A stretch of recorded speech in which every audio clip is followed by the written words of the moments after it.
അയ്യപ്പ ദർശനത്തിനായി ശബരിമല സന്നിധാനത്തേക്ക് വൻ ഭക്തജന തിരക്ക്. 70,000 ഭക്തരാണ് വെർച്വൽ ക്യൂ വഴി ബുക്ക് ചെയ്തത്. പരമ്പരാഗത കാനനപാത സത്രം പുല്ലുമേട് വഴി തീർത്ഥാടകരെ കടത്തിവിട്ടു തുടങ്ങി. വിവരങ്ങളുമായി സന്നിധാനത്തു നിന്ന് MG പ്രതീഷ് ഒരിക്കൽ കൂടി ചേരുകയാണ്. പ്രതീഷ്, സത്രം പുല്ലുമേട് വഴി ഇപ്പോൾ തീർത്ഥാടകരെ കടത്തിവിട്ടു തുടങ്ങിയിരിക്കുന്നു. എങ്ങനെയാണ് ശബരിമലയിലെ സന്നിധാനത്തെയൊക്കെ തിരക്ക്?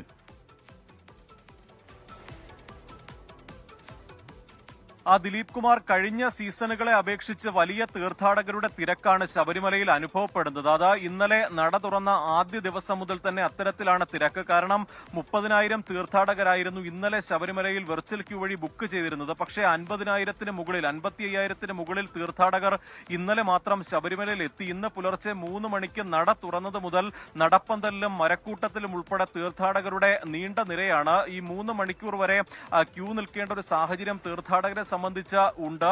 70,000 തീർത്ഥാടകരെയാണ് വെർച്വൽ ക്യൂ വഴി ശബരിമലയിലേക്ക് ദർശനത്തിനായി അനുവദിക്കുന്നത്. ഇതിന് പുറമെ വിവിധ ഇടത്താവളങ്ങളിൽ നിന്ന് തത്സമയ ബുക്കിംഗ് നടത്തിക്കൊണ്ടാണ് തീർത്ഥാടകർ ശബരിമല സന്നിധാനത്തേക്ക് എത്തുന്നത്. പുതിയ മേൽശാന്തിയാണ് ഇന്ന് ശബരിമല നട തുറന്നത്. ED പ്രസാദ് നമ്പൂതിരിയുടെ നേതൃത്വത്തിൽ ഈ വഴിപാടുകളും മറ്റ് ക്ഷേത്ര ചടങ്ങുകളും ഇന്ന് നടന്നിട്ടുണ്ട്. കൂടുതൽ തീർത്ഥാടകരെത്തിയാൽ അതിനു വേണ്ടിയിട്ടുള്ള ക്രമീകരണങ്ങൾ ഒരുക്കും എന്നതാണ് ദേവസ്വം ബോർഡ് അറിയിച്ചിരിക്കുന്നത്. തിരുവിതാംകൂർ ദേവസ്വം ബോർഡ് പ്രസിഡന്റ് ജയകുമാറും മറ്റ് ബോർഡ് അംഗങ്ങളും സന്നിധാനത്ത് തുടരുന്നുണ്ട്. ഇന്ന് അവലോകന യോഗം ദേവസ്വം ബോർഡിന്റെ നടക്കുന്നുണ്ട്. അല്പസമയത്തിനകം ഈ അവലോകന യോഗം നടക്കും.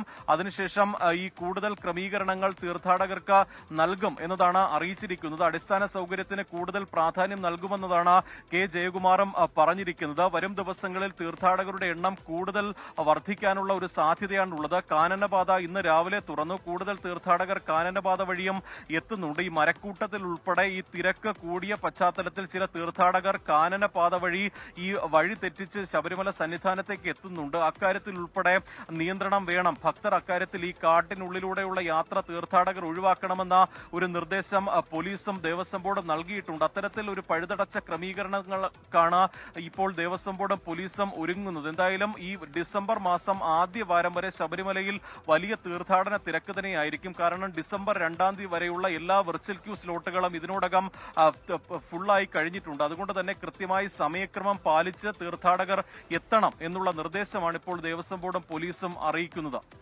ദിലീപ് കുമാർ, ശബരിമലയിലെ ഇന്നത്തെ വിശേഷങ്ങളുടെ വിവരങ്ങൾ അറിയിച്ചത് സന്നിധാനത്തു നിന്ന് MG പ്രതീഷ്.